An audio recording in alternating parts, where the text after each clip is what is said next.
د پاکستان د پارلمان غړي ادعا کړې چې د ملخانو خوړل د کرونا مخنیوی کولی شي.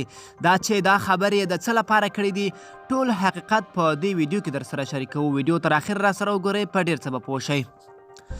مخکې د هند ځینو خلکو او ان وزیرانو د کرونا د مخنیوي لپاره داسې جالبې لارې خلکو ته وښودلې چې که څه هم ډیری هندوانو پرې عمل وکړ خو چاته یې هیڅ ګټه ونه رسوله. خو اوس د پاکستان د پارلمان یو غړي هم خلکو ته داسې لارښوونه کړې ده چې سړی ورته حیران پاتې شي.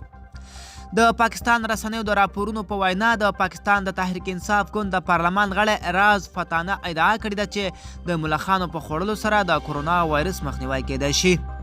هغه په پارلمان کې خبرې کولې چې د کرونا د مخنیوي لپاره یې دا لاره خلکو ته وښودله.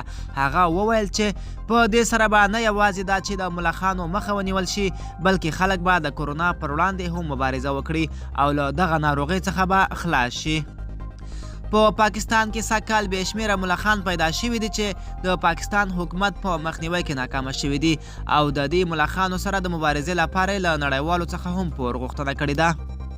خو ریاض فتانه وایي که چیرته حکومت په دې اړه څېړنه وکړي چې د ملخانو خوړل د کرونا لپاره څومره ګټور دي نو نه یوازې دا چې خلک به په خپله ملخان ختم کړي بلکې د کرونا وایرسو مخنیوی به هم وکړي.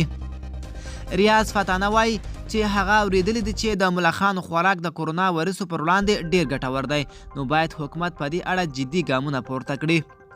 تر دې مخکې بیا د پاکستان یوې وزیر زرتاج ګل د کرونا وایرسو په اړه باندې داسې جالبې خبرې کړې وې چې ان تر اوسه په ټولنیزو رسنیو کې پرې خلک له خندا ډک پوسټونه کوي.